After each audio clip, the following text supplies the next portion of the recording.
Welcome to another All Things ADAS session. We've got three guests with me here today. I'm going to go ahead and let them introduce themselves. We've got Josh, we've got Chris, and we've got Spike. And I think I'll go ahead and just start with Chris. Chris, tell us a little bit about yourself and your business. My name's Chris Dacus. I own Dacus Auto Body and Collision Repair. Typically, we're in McPherson, Kansas, and we just purchased our second shop in Salina, Kansas this week. So it's been quite the adventure over here implementing new things. Yeah, I don't know. What else do you want to know? Well, so McPherson, that you're halfway between Salina and Wichita, right? Right. Yep. So all farming community. So a little bit of background around there. How big is hmm your community? Oh man, there's not that many. I mean, there's probably only like 20,000 people in that town, really. Okay. And how long have you had the body shop there? Since 2017. Okay. All right.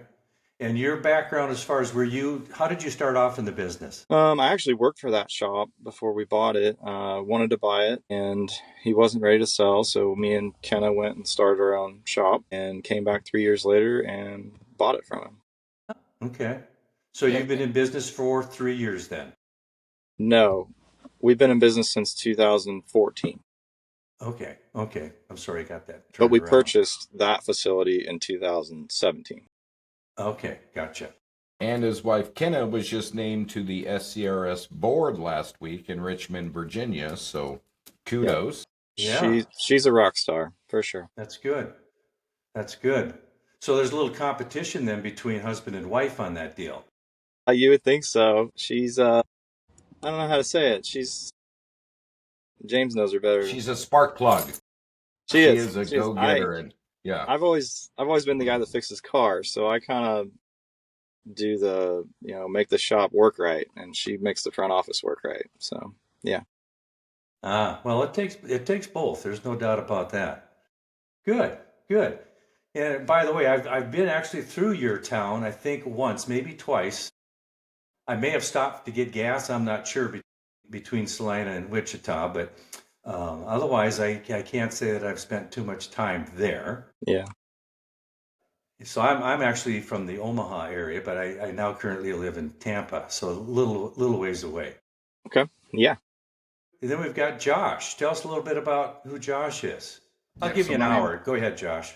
give me a whole hour. I'll Yeah. take up that whole block. So, my name's Josh Pacuni. I am the general manager here at Tomwood Collision. We are in Indianapolis, Indiana. We primarily work with Highline Luxury. We do have over 20 OEM certifications at this point. A relatively large outfit. We're sitting at around 75,000 square foot ordeal under one roof. Now, although we are dealer owned, we are not on the same campus as any of the dealerships. So we are unique in that fact from the dealer perspective where we're our own independent business. So not directly tied into any of the dealerships.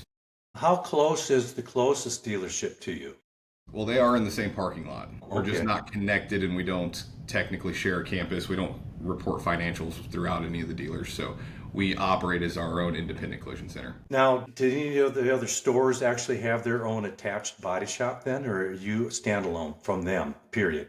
We're standalone from them, period. Now, some of them have wheel repair or very small prep areas where they can do very minor jobs, but from the body and paint aspect of it, it all comes through our doors. Okay. So that means they get priority over an outside customer? We always have the opportunity to fill them in and fit them through. Normally, if you turn an Audi in that needs a large repair job, it's normally not getting traded in, right? Yeah. But we do work through the loaners, the loaner fleets, some of the trade-in stuff. Primarily those small pop-up, connections at the dealers, those are for your traditional dealer recon. So we don't have the high volume of mirror caps and door handle escutcheons and the small stuff that can sometimes weigh down the productivity of a collision center. Sure. We don't see a whole lot of that, which And I think is how did you get started in the business, or how did you get to the position you're at? so I got started in the business on accident. I think a lot of us say that, right? But I was a hydro expert when I started. I got to man all of the pressure washers and wash cars. Needed a 40-hour-a-week job in my early 20s, and my family's in the automotive field. We did auto glass growing up. As that business kind of fizzled out, my parents got into the body shop world. So, of course, when I called mom and dad and asked what can I do to have a big boy job, they said, go work in a body shop. but I didn't have any intention on this being a long-term career at 22 years old. Yeah. I started at Abra. Abra had come into the Indianapolis market right as I was in the job market, and I started washing cars. The parts manager left, and I asked if that position paid more, to which I was promoted immediately because that location only had one parts guy. And then from there, the rest is history. I got inspired to do more, be more, make more money, feel the different accomplishments throughout this career. Became an estimator at Abra, but quickly realized that I didn't want to do regular repairs on regular cars. So on my lunch break one day, I stopped at Tom Wood because that was the biggest, baddest name in our market, and just asked if they were hiring estimators. And I've been there ever since. That was in 2014. Wow. So I've been here just at 10 years. Career estimator, when you look at it from a larger perspective, I've been an estimator up until about 2 years ago. And I got the opportunity to earn my stripes. The general manager position opened up, and I raised my hand and stepped into it. And it's been a fun, wild ride the last 2 years. Well, it And sounds like since that, Josh was just named one of the 5 best managers under 40 years old here a few months ago. So kudos. Awesome. Appreciate Good that. job. I appreciate that. Thank you. that's quite an honor. How was that determined? It was through the Body Shop Business publication. I know that there were some nominations that took place, and I got a phone call from their team, said, "Hey, your name's in the running. We'll give you a call back once we get things settled in." And shortly thereafter, I talked to Body Shop Business, and lo and behold, my name was in that top 5 under 40s. It's honor, right? I didn't necessarily expect. I think this is the first year they did it too, so I think it caught all 5 of us off guard a little bit, but it's in a good way. Now you got a lot to live up to. I certainly do. Now that it's published out there, I really got to step my game up. Yeah, I would think. Yeah. Well, and I'm just curious, are you familiar with, since you're in Indianapolis, I looked up to see kind of where you're at in Indianapolis. Obviously, your market's a little bit bigger than Chris's as far as size. But are you familiar with a company called IMMI? IMMI. It's about 12 miles straight north of you in Westfield, Indiana. I am not familiar with it, at least not by the abbreviation. Well, it's a facility that performs safety where you crash vehicles and so on and so forth. I know the race industry has used them for crashing cars. They crash buses and they determine safety, and they also do safety belts and all kinds of safety things. I think they've got, I don't know, 4 or 5 different companies. Anyway, I was there and we did some crash testing with a company that we had started years ago with sleeper bursts, where you actually tear a cab apart and they test it, and you get to watch that cab be tore apart with our system that we installed. So it was pretty interesting. But Indianapolis is a neat little area, so I just thought I'd throw that out there. But I'm glad you threw it out there, because now I'm going to investigate it, especially Yeah. in my backyard. it's pretty curious. It's an interesting place. It's high security. When you go in there, you almost got to go in your underwear because they take everything from you. They're not allowed to record anything or do anything. But it's a pretty interesting place. So, and then Spike, a little bit about yourself and who do you represent? James Rodas.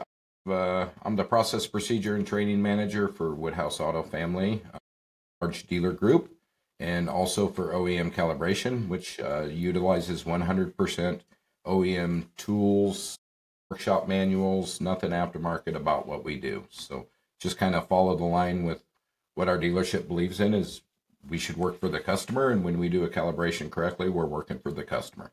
Okay. And so the connection between you three is that OEM is working with both Chris and Josh. Is that correct? Correct. And we're all kind of family now. I mean, I've known Chris and Kenna for, gosh, I don't know, 3, 4, 5 years. And Josh, not as long, but it was a pretty quick instant connection, I feel. Brothers from another mother. So I agree. Huh. Well, I've got maybe a hard question for you. I'm going to throw this one at Josh. Josh, since you're attached to a dealer group, why do you use OEM calibration for calibrations when you've got dealerships that are under your same roof that you could be using? Well, first and foremost, when we rewind a few years, when we recognize that calibrations are becoming way more prevalent, our dealerships were getting bogged down by the work that we would send. It is still sublet, right? And it's not just inconvenient for us because we had to wait, but it was inconvenient for them. Our partnership is that we do want to help each other. We're all in the same family, but it makes it quite challenging when, if I send 3 or 4 of the same OEM, like an Audi, in 1 week, and I need them done tomorrow. That kind of throws a wrench in their production. Just like sending a mirror cap to us on a Friday and asking for it to get done is throwing a wrench in the collision center's production. So we quickly identified, it's not efficient to run that way. So we explored and we expanded our building to host a calibration space. Another thing too is the level the service center gets trained at doesn't always look at it through the lens of a collision operator. We certainly can agree that an oil change in a service appointment is way different than an estimate in a collision repair. And I saw a lot of those challenges when we would send vehicles out to get calibrated. We got a lot of questions as to why. And it wasn't because they were uneducated, it was that they look at things through a whole different lens than we do. So it only made sense to us to bring the calibrations on site at our facility. Okay, that makes sense. How about you, Chris? When and why did you decide to start having somebody else handle the calibrations? Can you guys hear me okay? Yep. Good. Yeah. Because everybody's cutting out and our internet's having a hard time, so sorry about that. Okay. So we used to use the like dealerships and stuff like that, and I didn't feel like they were doing a great job. So then I met James, and James kind of explained to me what they did, and then so we hired them on, brought them in. I was just super impressed, honestly. Just the documentation, everything that they do was very professional. It was awesome. So I was like, wow, this is a win, because we were talking about ourselves putting in our own calibration center. Everybody was talking about it, and just the ease of just calling them, saying, "Hey, come do this," and knowing that it's done right with OEM tools was just awesome. It was great. Do you think that's important? The difference between a company that's using OEM tools versus aftermarket tools? Yeah, 1,000% for sure. Have you had or have any examples of an experience that actually proved that out to you? Either one of you, for either one or any of you? Well, No, but you can physically see the difference in the targets. I mean, you can physically see, I guess, just the targets. You can see that alone, I guess, that's where I'm at. Okay. For What about us, you, Josh?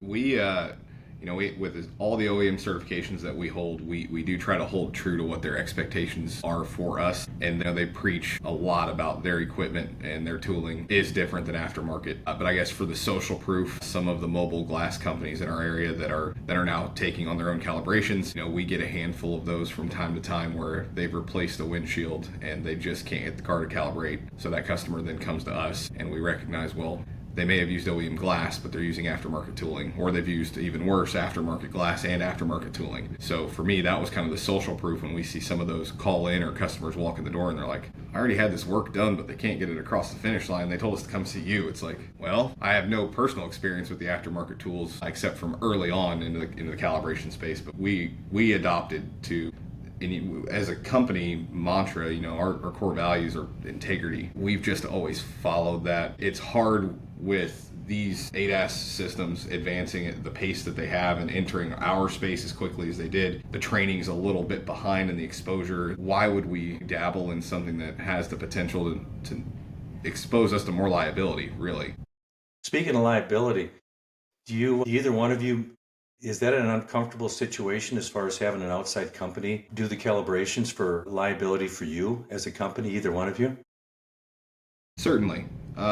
You always have to take some levels of risk and liability exposure when you're in business, right? I think the key here is having a partner that you trust and understand their process, and of course they follow through with the expectations they set. That's really what intrigued me to partner with OEM Calibrations. Is I looked at the group of people that was with OEM Calibrations, and I listened to the ideas that they had, the proposal for their service, and without telling them, it very much aligned with our core values within our business. So really trusting that person, if you're going to have that exposure and liability, you need to be able to trust the guy that's on the other end and in this with you.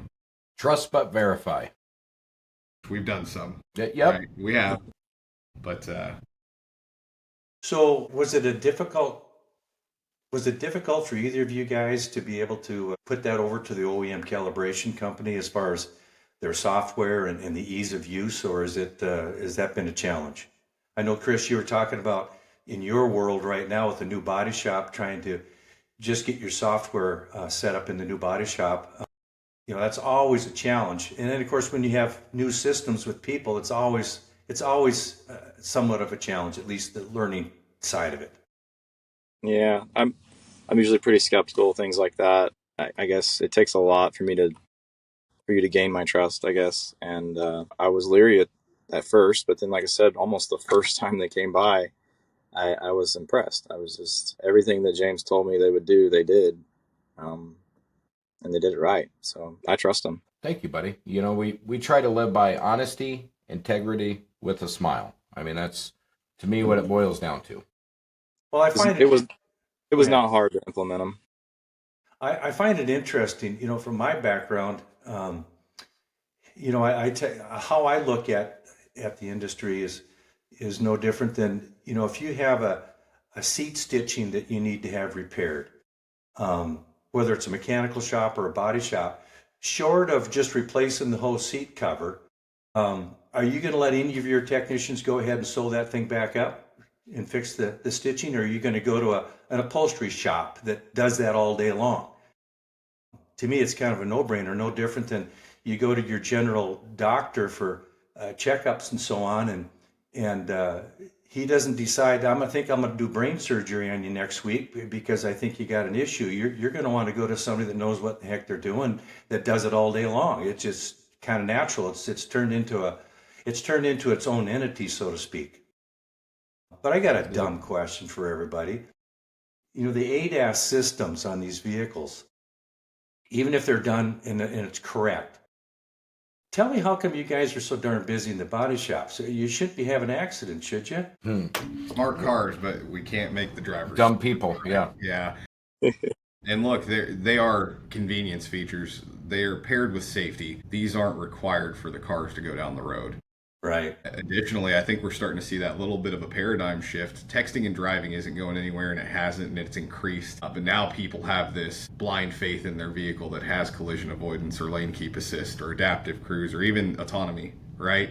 Mm-hmm. It does guide you down the road, but it doesn't drive the car for you. You still have to be an aware operator with this false sense of hope that I think a lot of people are gaining when they buy the new and shiny feature.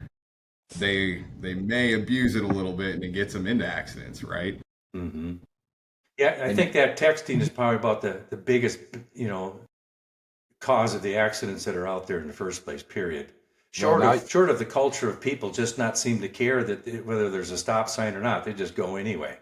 Well, now you're on social media, and there's always this thing that pops up that you can plug into your car, and now you can watch Hulu or Netflix while you're driving, which is a great idea if you're behind on shows, but not so much if you're driving. Do you guys calibrate the Hulu feature into cars? Can you add that into my car?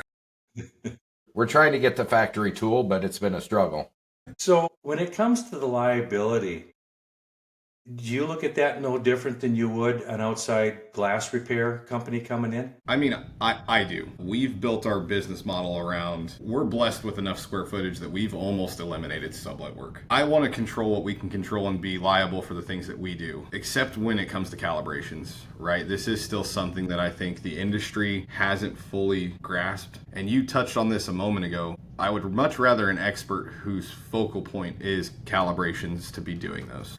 My technicians, on the other hand, as well, they're already going through various levels of off-site, on-site, and online training to uphold all the certifications we have. These guys are still learning about, the new metallurgy that's going into new cars and how inertia is traveling through different areas and why one-time use parts are one-time use parts and why you should set up and measure every vehicle after a collision and alignment checks. Do I really want to throw the complexity of calibrations on top of that and hope that enough of it sticks?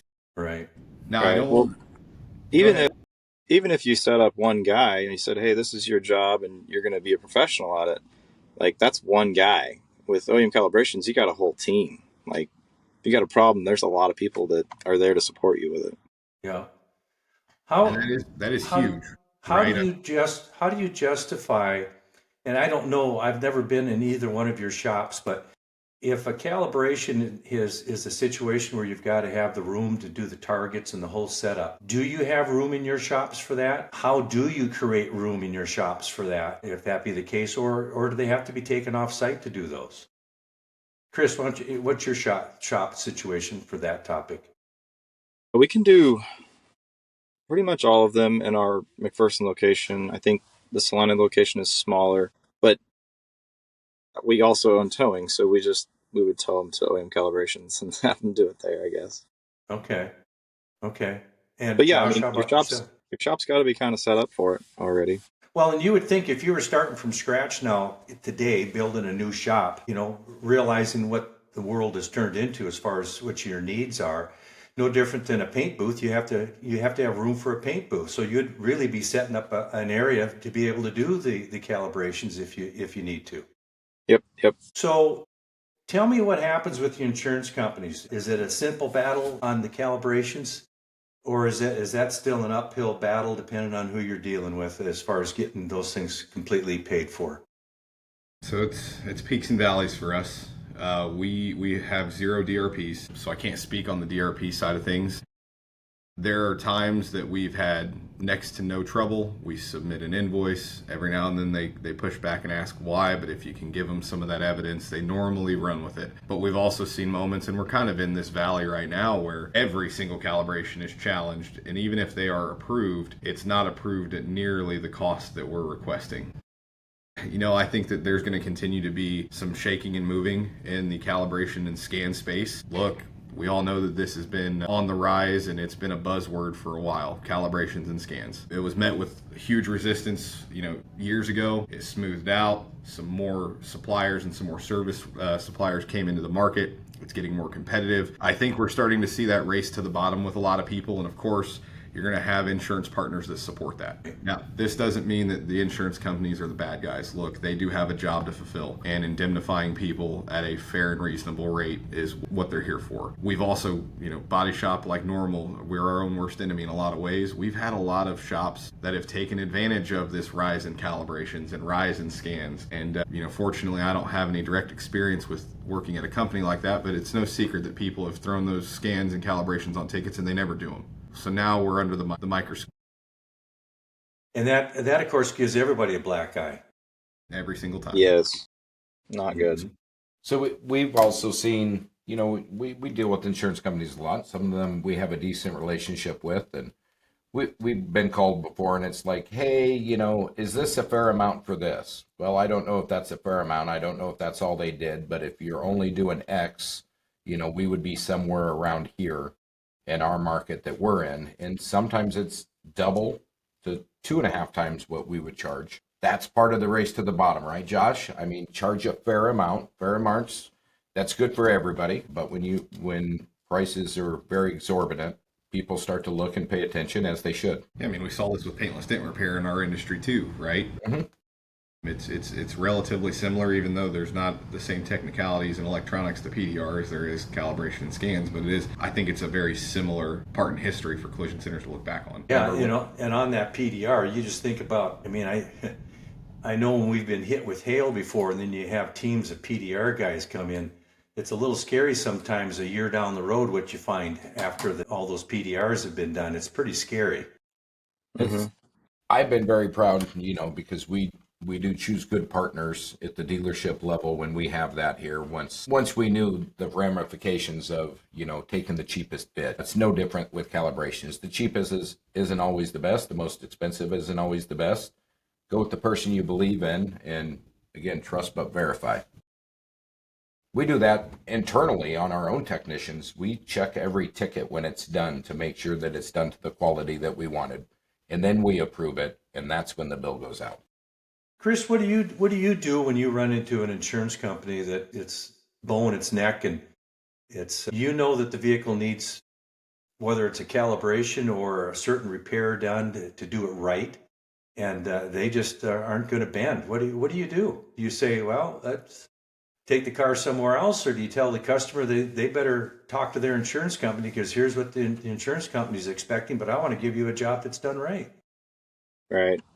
I'm known for Just fixing it right 100% every time. I don't want insurance to know this, but like, I'm going to fix it right whether you pay me or not. I have to fix this car right. Now, we do have some OEM scan tools, and we have done some calibrations ourselves, and we've struggled getting paid for those. But whenever we use OEM calibrations, it's a much smoother process. Well, it sounds like that simply makes your life a little easier.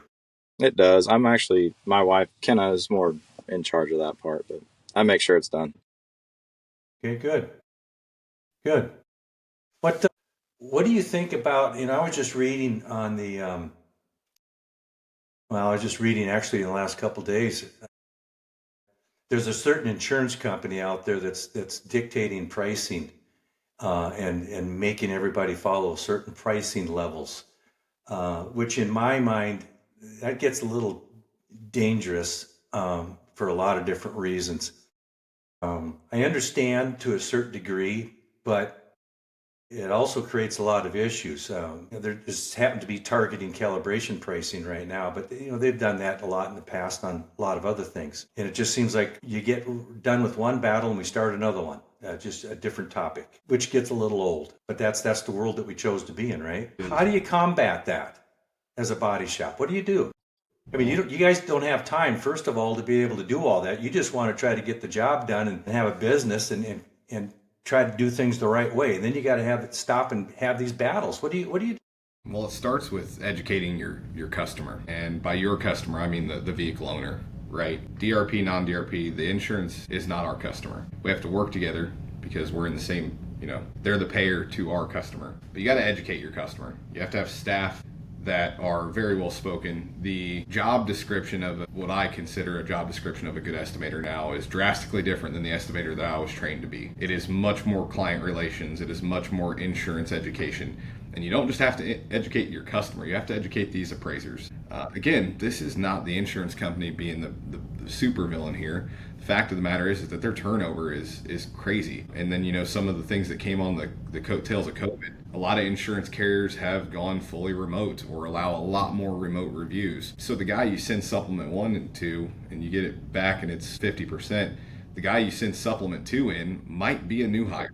So I think as an industry, we have to let that not feel like another sour spot, and we have to just embrace it. It is the reality of the world we work in, and we can't control that part of it.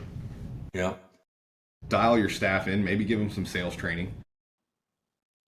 We're here to inform people what we're doing for their vehicle and why it matters.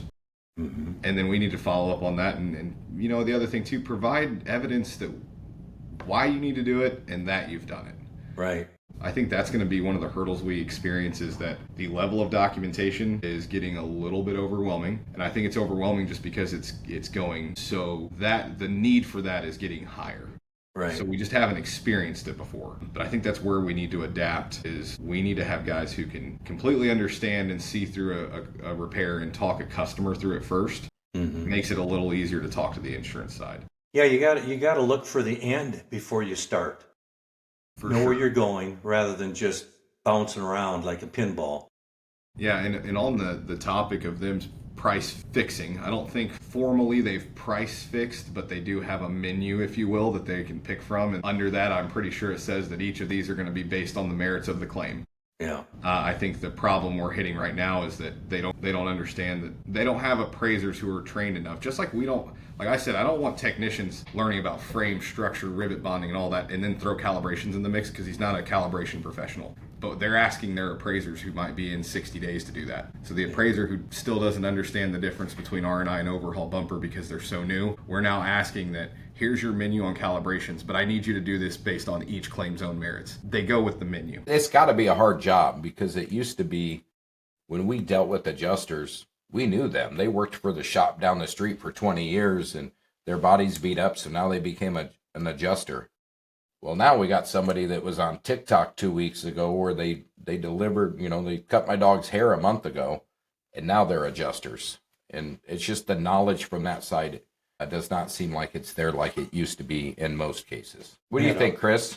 I think every car is built different. I think there's a lot to know, and there's no way they can know it all. So they're just doing what they're told to do. It's very hard to fight, like you say. It's very difficult. And you don't even want to fight with them. That's not the correct term, but like you say, just document it, have a conversation with them. Why do you need to do this? I mean, it's a tough road. When sometimes it's not even easy to get to anybody to actually have the conversation. I mean, there's Exactly. certain insurance companies I know in our market. We got a couple of insurance companies. I mean, you're talking 3-4 days of calling before you ever get anybody to call you back or physically make it to a human. Yeah, Yeah. for us, we just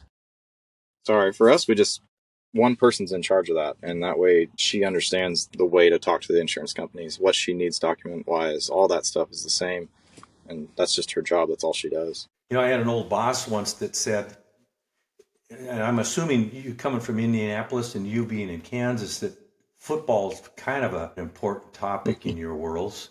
You probably have seen a game or two, but he would always say that, you're a player in the football game. He says, why should we be surprised when we get hit? That's part of the game. It's never fun getting blindsided when you get hit, but yeah, that's part of the game. And we're in the business of fixing cars, and that's some of the times when you get hit is some of those tough things, but that's just part of the game. So, Certainly is. Agreed. Yeah, you got to be willing to make changes on the fly. well, that's a continual thing. It's a daily change. So, being flexible. What are you guys seeing for changes for the future? Is there any way to be proactive for how fast the industry changes? Chris, you mentioned being, the changes. So what are you guys doing, or what is there? Is there anything you can do for changes coming down the road? I've been heavily focusing on OEM procedures, OEM certifications, like he said, just doing what the OEs want you to do. I'm going to follow Yeah. them. Yeah. I'll kind of jump in on Chris's a little bit. So, Chris, when did you kind of have your grand opening? 2 years ago? 3, I think. So I was down in Wichita, heard about it. We were already doing their work. We were friends already, and I thought, well, McPherson, Kansas. Boy, this is going to be a little tiny shop, and it's probably not as up to date as we were. And I walked into that thing and just completely blown away. Not what I was expecting to see, in a very good way, Chris. And we've had this conversation. Chris built a shop for the future. It is very well done. He kind of said it well. At Woodhouse, let's just say we have unlimited funds to do things like this. When I went to Chris's, I was just absolutely. I'm like, dude, you did things I wouldn't have even thought of. And it's like, just very well done, sir. And Josh, your shop is no different. And Thank you. it's some of that forward thinking that, in 10 years, you guys are going to be set up pretty well, I because appreciate that. you do pay attention. You go to training and things like that and continually learn. So congratulations, because we all know the number of people that do that is about that much. But then, they want a solution, but they don't want to be part of the solution. Well, and a big part of that, what you're talking about, is when you have shops like that. And by the way, congratulations to both of you. I haven't been in your shops, but I certainly understand that Spike knows what he's talking about when it comes to that. That is a big part of your future, is the people. And when you have shops that are equipped or with that kind of thinking from both of you, if I'm a body guy, or if I'm a guy that wants to go to work someplace that's a professional facility, I'm looking for the shop that not only talks about it, but can show me that the shop I'm going to be working in is professional. So that means an awful lot. I started off my life as a technician many years ago, and I didn't want to go work in a dump yard. It's just, I wanted to go someplace where I felt proud of where I was at, and that starts with a clean shop and people that think about things the right way. Our culture is huge. That culture starts with who's at the top. So it sounds like both of you have got that going for you. So that's good. That's good. Appreciate that. Yeah, thanks a lot. I've got a couple really tough questions here, and then we're going to probably wrap up unless you guys got some questions you want to hit. But Chris, what's your favorite vehicle? I'm a Toyota guy. Okay. Josh, how about you? A Porsche 911. Now, does that mean that's what you drive? I wish. Look at the body shop. I don't own the body shop. Okay. Spike, how about you?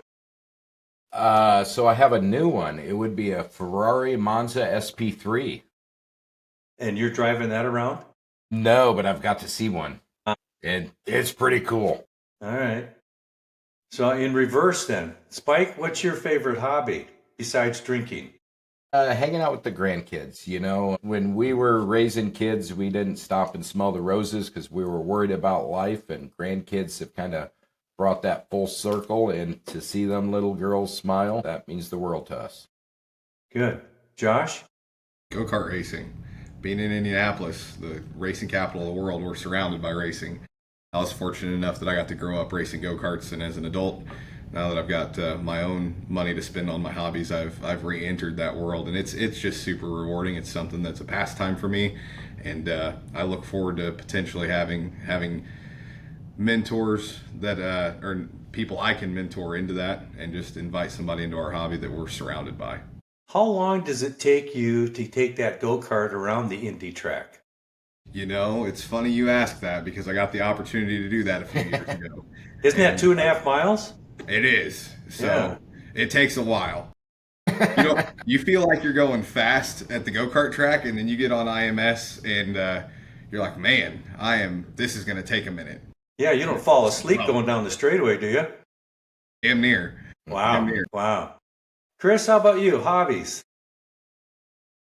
Well, I grew up racing dirt bikes, and I have 3 small children, so I love taking them to ride dirt bikes. It's a blast. They learn something new every time we take them out. Between that and just anything off-road, basically. So some motocross guy there. Yeah, I used to do some four-wheeling, which I had to sell for my son so he could buy a house. But I love I love seeing how dirty you can get and doing the jumps and stuff. I'd still love to get back on. But what kind of a ride? I've always been a Kawasaki guy, but my boys have KTMs and my daughter. Okay, fun. So I have one last real question. Well, wait a minute. You didn't answer the questions. Yeah. I'm old. I don't have a life. Jerry. Come on What's now. your I'd have to say Mustang, I guess.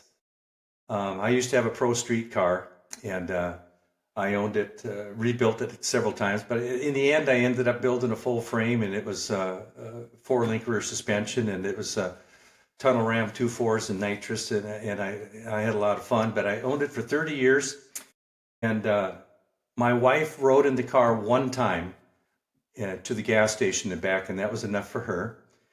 And for me, the car became too important, and so one day I put it on eBay and sold it, and said goodbye. And I would love to build a car again. So we'll see. I don't know. But otherwise, I've been married for it'll be 43 years. So I've just learned to do what I'm told. The rest of you will have to learn how that works. So everything else gets put aside. But no, I have 3 grandkids, and so that's pretty important to me, and so that's kind of my world. So 43 years. That's impressive, Jerry. well, and I'll be real serious on something on that topic. I'm lucky it's been 43 years. That's because of my wife. It has absolutely everything to do with being committed. So she taught me a lot. So That's I'm sure awesome. glad she's not in the room to be able to hear any of this. Yeah, her head would. So, Chris, tell me why you feel, if you can, tough question actually. Tell me where the success is been in your business. Tell me why you've been successful. Well, I think mine is different than most. I'm just an honest, hardworking person. I believe in being that person. It takes you a long ways. I'm not putting other shops down, but I think the shops that bring them in, whip them out real fast, you can make a lot of money doing that. I mean, you can, but that's not me. I mean, I fix cars and I fix them right, and I give people a good place to work. I think I've been pretty successful because I treat people right and do what's right for the customer. I guess I have really good people that work for me, that work with me, I should say. Um, yeah, I really think people see that. I really do. I think some of their success also is him and his wife are a great team. Like he said, they're so involved in the area. Ken is always off doing, Chamber of Commerce or whatever, and that stuff matters. You know, my parent company is the same way. We do a lot with the community, and especially a smaller town, that's pretty special. So well done to you and Kenna. Yeah, thank you. Josh, how about you? So you can't be scared to work hard. You can't be scared to ask why. And really, you just have to work a little bit harder than the guy next to you and stay dedicated and committed to something. I look back at how did I get to where I'm at, and it was just really, I don't take no very well, and I'm not scared to ask why and understand and embrace what's in front of me. There is no light bulb moment or compelling activity that took place. I guess it's just the resistance I give to anybody who tells me no or you can't. But then you know, I also want to talk on or touch on. Don't forget that we're in the business of helping people. Fixing cars is actually secondary. The way I look at it, Yep. it's not just another piece of metal that we got to hit with a hammer. It's a person that's going through a traumatic experience that we have to get through this experience. You know, and I think this goes back to Chris was talking about the integrity and hard working and just doing the right thing. You'll get far in this business if you hold true to it. It's harder. It is definitely a harder path. You will make good money a hell of a lot easier if you're willing to cut corners or if you're willing to do it, you know, subpar. Mm-hmm. I don't look at what we do. I don't want to work at a fast food level. I want to serve steaks at the steakhouse, right? Good. Spike, how about you? Helping people. You know, I think my aha moment, my biggest aha moment was 2 years ago. We had a lady come in. She had to be 70. Her husband was with her. He's got dementia. She had mentioned that it was close to Christmas. She had mentioned she hadn't got a Christmas present from him for 3 years. One of my advisors told me that. So I went out that night and I bought her Christmas presents. And when she came in to pick up her car, I dressed up as Santa Claus and I took her presents out and told her that they were from her husband. And the smile on that lady's face was just as good as seeing my granddaughter smile. I'd never met her before. And again, it's not about fixing cars. It's about relationships and taking care of people. And that's kind of what we've kind of lost a little bit in life, in my opinion. And to bring that back a little bit once in a while is pretty cool. I'll sum that up with one little quick thing for me is my old boss. We used to have manufacturers that would come in and they'd want to ask our owner where the success came from and what was the secret sauce, so to speak. And they would sit there and he really didn't like a lot of attention coming from them because he'd always say that they didn't pay any attention anyway. He says, so I'm kind of wasting my time. But he'd answer their question really simple. He said, we open the doors for customers. And their response was always, yeah, well, that's neat. That's nice. But what is it that you guys do that makes you guys successful?